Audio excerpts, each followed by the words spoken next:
All right, we are live here on Facebook to review the January numbers for real estate in the Denver metro area. What did the data tell us? Again, Brenna and I do this every month because we want to be your resource for the right information. There's a lot of misinformation out there. People, really kind of sharing whatever narrative that they want, and we want to make sure that we are the resource for the actual numbers. What does the data say? Because the data tells a story. It's our job to kind of interpret that story so that we can help buyers and sellers make the best decisions. And it's been a wild market over the last year, to say the least. So, what are your thoughts there, Brenna?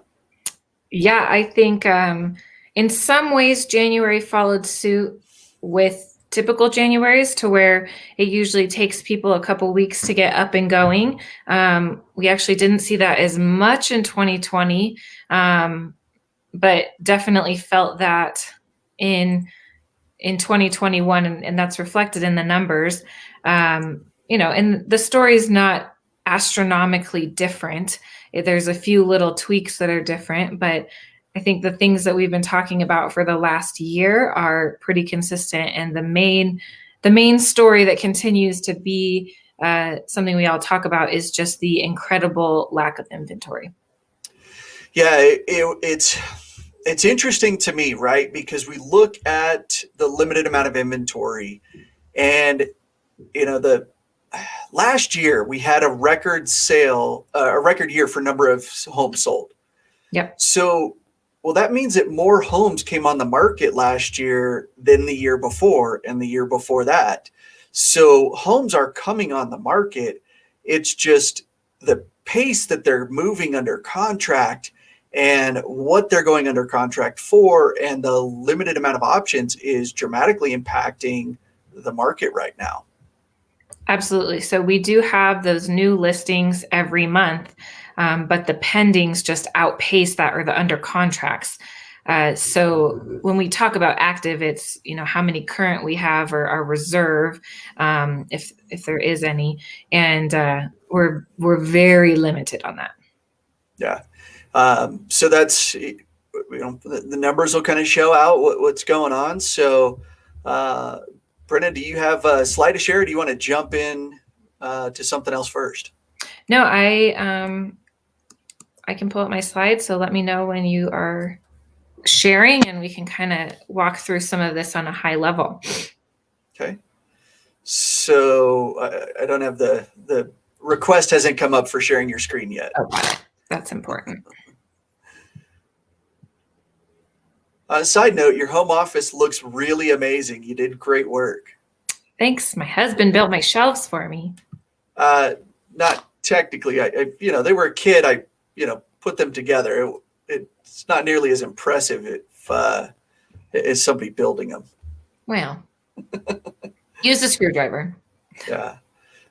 So for those of us that wear glasses, might be visually impaired, can you make that a little bit bigger? I just want to make sure it's completely visible. Yeah. How about now? That's better. Perfect. So let's talk about the highlights, Brenna. What were the highlights here for this year? Yeah. So again, this is all relative. So we say that January was a slow market. So the days in MLS were up 14.3% month over month, which is a big jump. And the sold listings were down 38%. So those are both big swings. The thing I think that still kept it feeling incredibly competitive is that active listings were also down 10%. So we were already very, very low, and now we just dropped 10% more. So, I mean, it makes sense that we dropped in sold listings because there's even fewer homes available. Days in MLS a little bit up.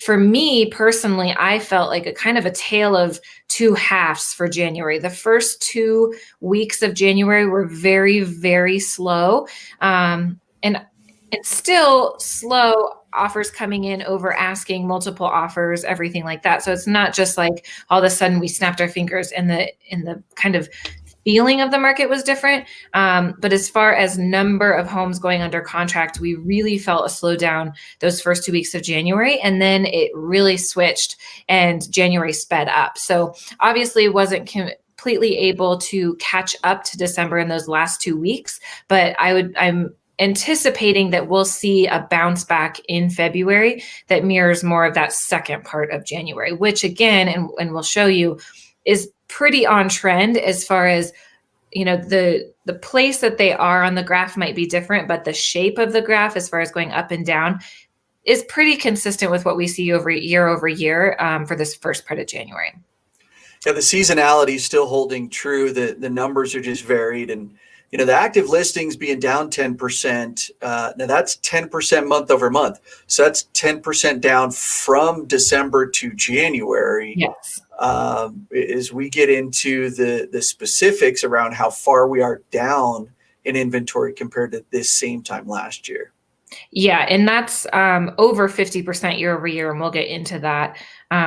So that's a massive jump. But, if you think about the time of the year with the holidays, it makes sense. People are kind of getting out of that holiday fog of Christmas and New Year's and anything else that's wrapped in there, and not necessarily wanting to jump to put their house on the market. So that all makes sense. It's not scary or unexpected, but it's just the numbers.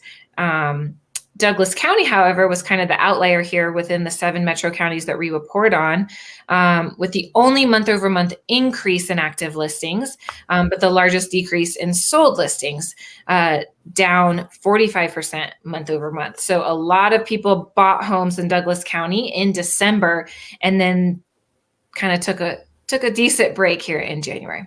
Yeah.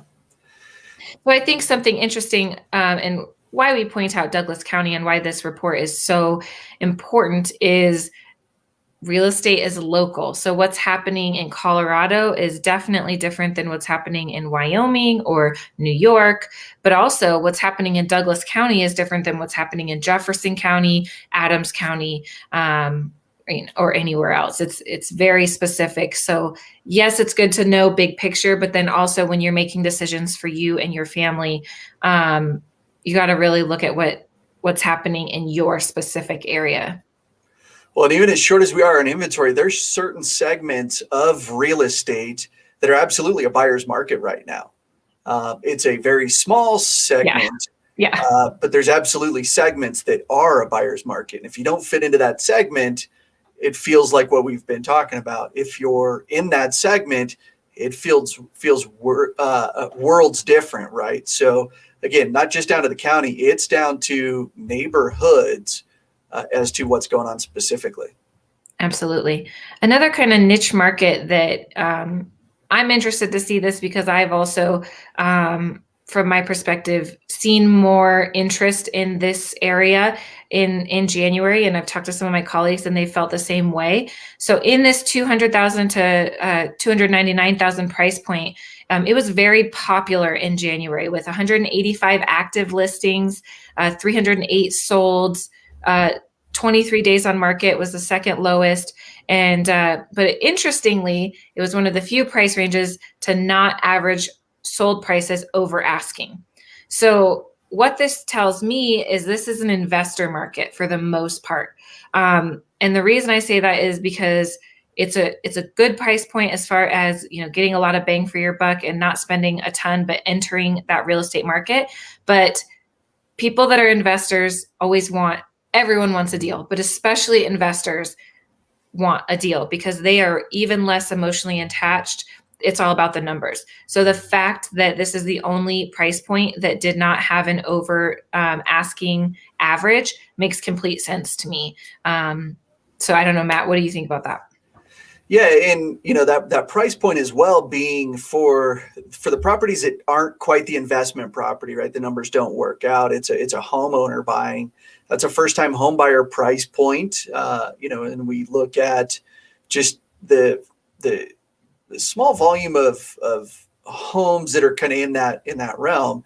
They may not have the ability to go much over asking price, right? So kind of an interesting dynamic, and for somebody that fits your criteria, may have a few more options.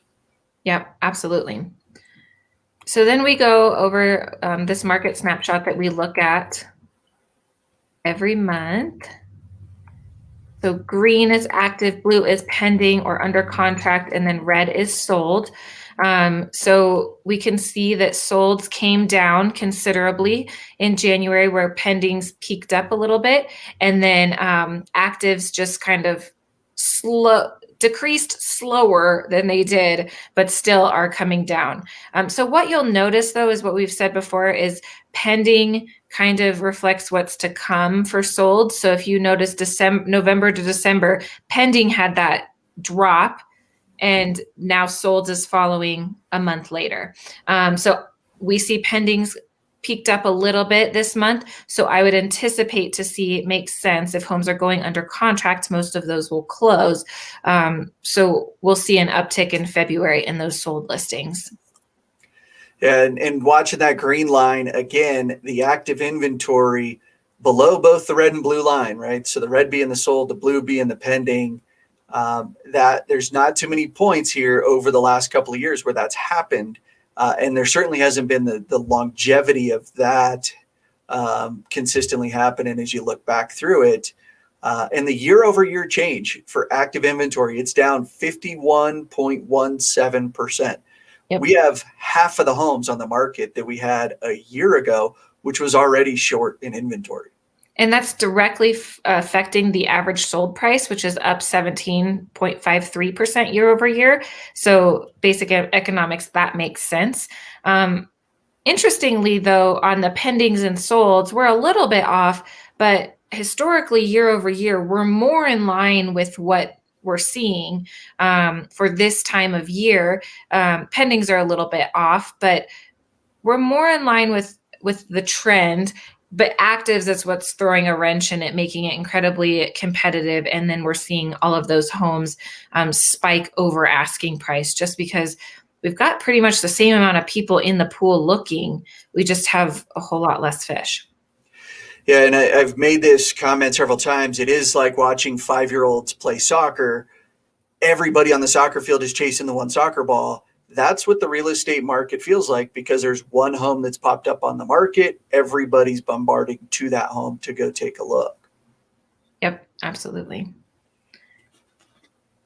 And this is going pretty slow. So this, again, is just active listings. Not to beat a dead horse here, but you can see this is detached and attached. Attached is a little bit more, but we are at just under 2 weeks of inventory is really what this breaks down to. So again, last year we had double and we were still depleted. So we just need those homes. Yep. It's need homes to stay on the market just a touch longer, right? Like I said, the homes are coming on the market every day, but what comes up disappears just so very quickly. Absolutely. And then this is month supply of inventory. So this is what I was talking about with that 2 weeks. So the National Association of Realtors says about 6 months of inventory, like 30,000 homes. Here in Denver, probably closer to 3 or 4 months of inventory. And obviously, even if we were at 2 months of inventory as a balanced market, we're still at 0.4. So just a couple days really of inventory that we have.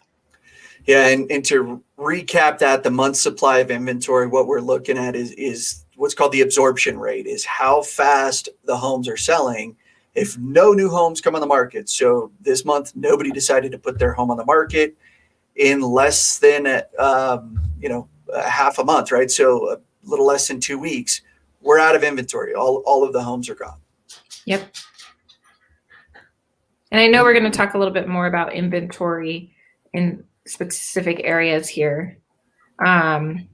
So we were talking about days in MLS and that it's higher than it was in December. But again, if we look historically, we're still incredibly low, because this time of year, January is typically our slower season.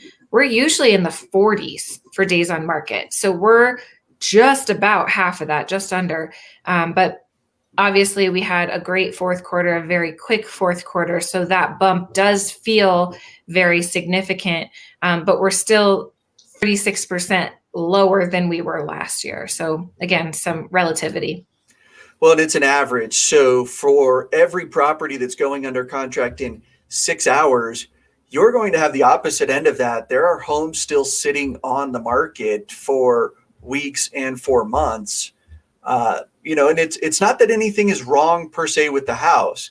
There might be some work to be done, don't get me wrong, but it's more likely just overpriced for its current condition and its location, right? But at a certain price, every property would sell. So if it was priced correctly, a buyer would have bought it, right?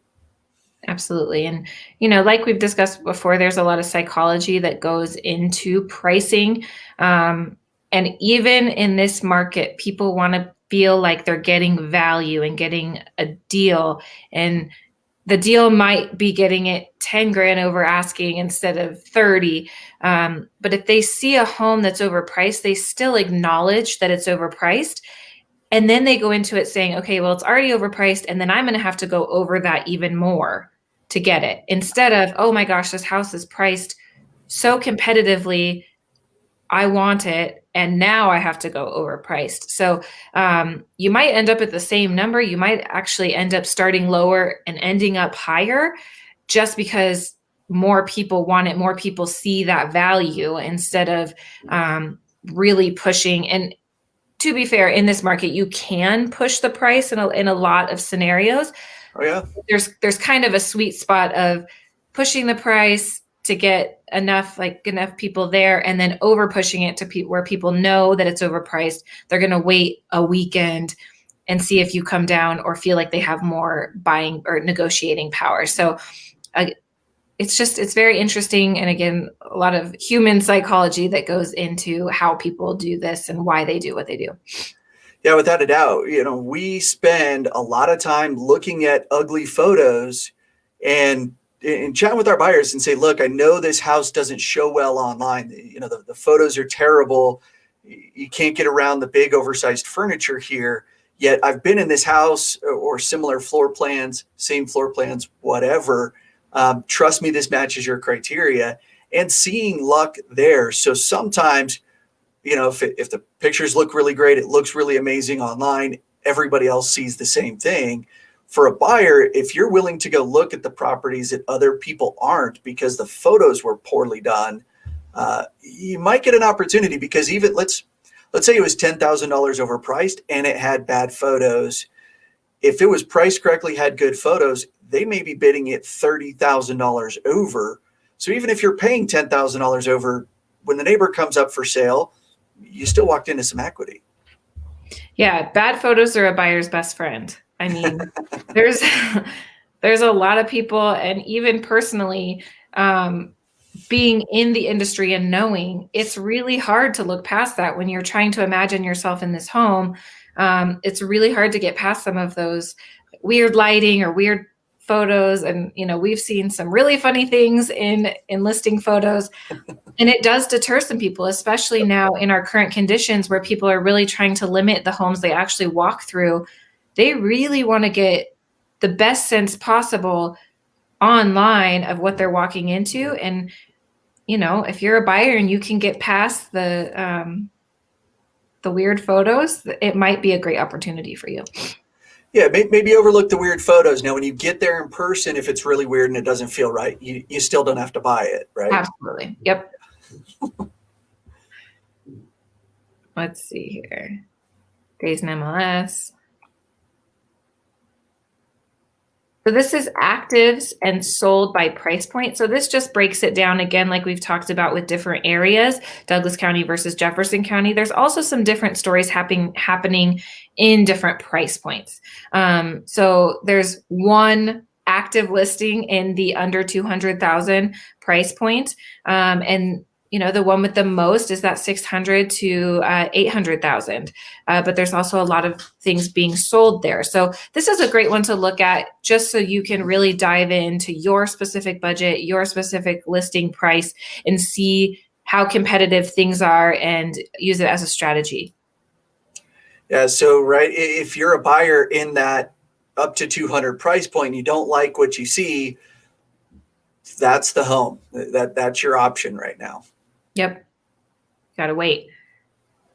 And that's unfortunate. And that's where some creativity kind of comes in. What is being done to find properties that are maybe not on the market yet that might fit that criteria. Absolutely. Okay, I think that's about, we can always go over solds, but again, solds were down for January. But if you look historically, they're pretty much right on par with what we see. So it'll be interesting to see what that February looks like if we start to go back more to the trends that we've seen. But really, the only way that that's truly going to happen is if we see an influx in active inventory. Yeah, it's kind of the same thing, right? We're repeating that we're low on inventory. Now, what I do want to share on that is I'm not expecting that to change next month or the month after that. Things happen gradually, so very gradually, and then it seems like all of a sudden we have more inventory or we have a price change or we have something, right? So as we watch every month, we're going to see what are the indicators that are starting to trend to a direction, right? Yep. So as we've been talking month over month about limited inventory, you and I were chatting about why are we so short on inventory? What's happened that's actually caused this? So what do you want to share? Well, I think one thing, and I know this isn't what we're going to talk about, but I think one thing is that there's a real concern for sellers that, yeah, that's great. I can get this much money out of my house, but then where do I go? Because there's 4 homes for sale. So I think that there's some education there and some digging deeper of, okay, there actually are homes for sale. You just have to set the right expectations. And sometimes that's easier to do. And sometimes it's not. Sometimes you have to, you have a life event happening and you don't have very long. So then that feels a lot more intense.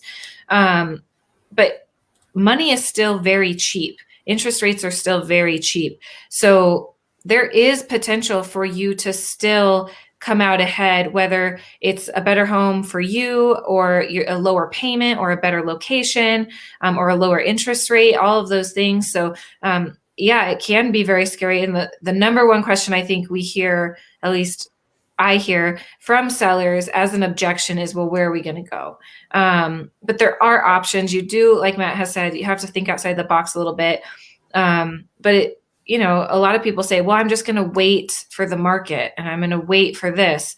But the market, even if we slow appreciation, very rarely are we just going to bottom out. And yes, it happened in 2008, but that's kind of the exception, not the rule. And there's a lot of different things going on there, but we're still going to, at the very least, plateau, if not appreciate, even at a slower rate. And interest rates are not going to stay this low forever. So you might be getting a home that you think is for a better deal, but you're paying more still because of the interest rate. So it's this balancing act. It's like, when's the best time to plant a tree? 20 years ago. No one has a magic crystal ball, but there's some other things to consider and kind of look outside that box when you're trying to make the best decision. And new builds is something that Matt and I wanted to talk about and kind of what that landscape has looked like and why it has, on one side, it can be a great tool for buyers that maybe have some flexibility and timing and don't want to get into that multiple offer scenario. But also new builds is a big piece of why we are so low on inventory. Yeah, without a doubt. And before we jump in, we do have a couple of questions that came in that I want to just touch on. So the first question about, fisheye photos where the place looks bigger than it is. And that comes from experience and one of the reasons why. So most real estate agents, a lot of real estate agents will set their buyers up on an auto alert. Here's an auto alert that's every 2-bed, 2-bath house in, Arvada or Denver or whatever. Well, just because there's certain criteria that matches doesn't mean that every home's going to fit. So we actually spend a lot of time previewing the photos first, previewing those properties to say, gosh, they really like to entertain. And the photos make this look like it's a bigger place. But again, I've been in this model, I've been in this floor plan. This is not conducive for what they want to do. So one of the ways that we kind of curb a lot of that is to do a lot of the work on the front end. The other question was, and specifically directed to you, Brenna, about interest rates on USDA. But I do want to just kind of jump in. Brenna's role with the title company, you don't really deal with interest rates. We can certainly connect with some of our other lender partners about USDA, and I'll reach out to Mitch to see if we can't get an answer on that. But interest rates, a lot of variables that go into your interest rate between where you're buying, what you're buying, how you're buying, what your credit score is. So many different variables, but we'll get a better answer than that from Mitch about USDA rates. Yeah, I'm not the expert on that, so I'll defer that question. Yeah, and again, I'm not the expert on it either. I don't have many conversations about the rate with my buyers, mostly because we let them have that conversation with the lender. They tell me what their budget is, and we work within the confines that they give us. So, if their interest rate's 2.5%, 3.5%, it's not really my concern as to what their monthly payment is. That's why they work directly with that expert. But we do have fantastic resources to be able to get those answers. So circling back now, wanted to connect just around the new build piece. So we've worked with a number of builders over the last couple of years with helping buyers get into new builds. And it's a pretty great process when it fits. And it doesn't fit for everybody. But for the most part, builders like working with the real estate agents. We like working with the builders. And because the market's appreciating so fast right now, if you are buying a new build right now and you go under contract, there's a decent chance that by the time you close and your appraisal comes back, the builder will have had several price increases. The other similar homes, the resale homes, will have been bid up, and you may be walking into equity today where it didn't seem like that 7 to 9 months ago when you signed that contract. So but the builder piece is one that I want to share here about one reason why we're just so dramatically low on inventory. So this is U.S. housing starts. So these are new builds. And this is the 25-year trend, and it's kind of month to month, as you see. So as you're looking at this section back here into the 90s, you can see a gradual trend. If we were to draw a trend line, it was on a upward trend up until about, I'd say somewhere in 2006. And it took a steep decline. So many of these homes just were never built. So as we get around here, 2009, we start to see that actually pick back up. And the trend line, the growth line, seems to kind of mirror what it was. But I want to point out this big void here, right? This means that there were a lot of homes that were just never built, right? The builders weren't building them. And what happened to all of those homes, right? While our population is increasing. Right. So Yeah. the population's increasing. The homes were not, the new build homes were not keeping up. And they're still, as you look here where they were at, through 2020, they are not on the level that they were at back here in its peak. And, back in the peak, maybe there was an influx because of things that were happening. But even if we were to just draw a straight line across with no growth, we're barely there. So, I've even looked at it, and especially in our area, I'm like, man, like there's builders everywhere and they're building so quickly. And it's really weird to say that, builders aren't building enough. Well, they're building at a decent trajectory. They're just starting in a pit. Right.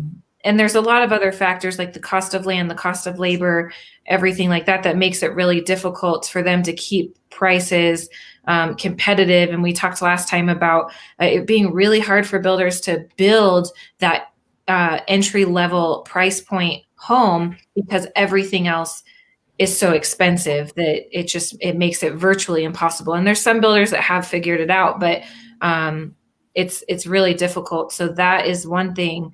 We're just still, trying to crawl out of that hole and make up for lost time with the population increase that happened over all of those years where things weren't being built. Yeah, we're probably not going to see new builds, start overbuilding again, right? A lot of the builders got burned. The number of builders went out of business. We would like to think that we learned our lessons when things go through, but that's not always the case. But again, as we look at and these are U.S. nationwide statistics, I'm sure if we had Colorado's numbers here in a graph, they would relatively mirror what we're seeing here on a national scale. Absolutely. And it's pretty impressive if you think about it. If you look at our little COVID crater, even for the new builds, that they were able to bounce back so quickly because they did have, they were not allowed to do inspections, or it was very difficult. They couldn't just keep their labor on, so they had to let them go. So how quickly they were able to bounce back when they basically just got, halted, stopped at a overnight. Yeah. That's impressive, but it's still not enough to totally help the inventory shortage. Yeah, so for the foreseeable future, I think we're going to be in this trend. Now, again, we're watching so many different metrics that there's not one single metric that is the end all be all that says when this turns, things are going to get better. Nothing happens in a vacuum, right? All of these are influenced and impacted by other things. So, it takes time, right? We're going to see still probably the rest of this year, limited inventory and high demand. One article that I saw maybe last week, maybe the week before, and I'm drawing a blank on the source right now, but they're anticipating an 8% increase in values here in the Denver metro area for 2021. And that's double historical average. Yeah. Yeah. We have new administration. We have, vaccines coming out. We have a new year. We have a lot of things happening in the last month. And our market is still strong. So slow, but we'll see. I think February, we're going to be off to the races again. And there's opportunity out there. You just have to think outside the box and be prepared for what you're walking into. Yeah. Yeah, without a doubt. So, and that really kind of covers the market that we wanted to review here for the Denver metro area for what January's numbers and figures were. Any final words of wisdom here, Brenna? Nope. I think Denver's still a good investment. I think that's some words of wisdom. Yeah. Well, and again, things are very individualized. So if you're a seller in this market, there's a lot of advantages. There are, truth be told, there's some disadvantages, right? If you're a buyer in this market, there's still some ways to find homes, to get into homes, right? Last year we had more homes sold than we had ever had. That means more buyers bought. So, it still can be done. It just may not be the most fun process that you've gone through, but have a little bit of faith and we can get this done. So absolutely. Yeah. Well, as always, Brenna, I so appreciate your time and land title for sharing this information out with us. And as we look into next month, we're probably going to be very similar in the conversations, but let us know what questions you have, what you'd like to hear, and we can discuss. So, well, thank you for having me, and we'll see you next month. All right, Brenna. Thanks so much. Thanks, everybody, for watching.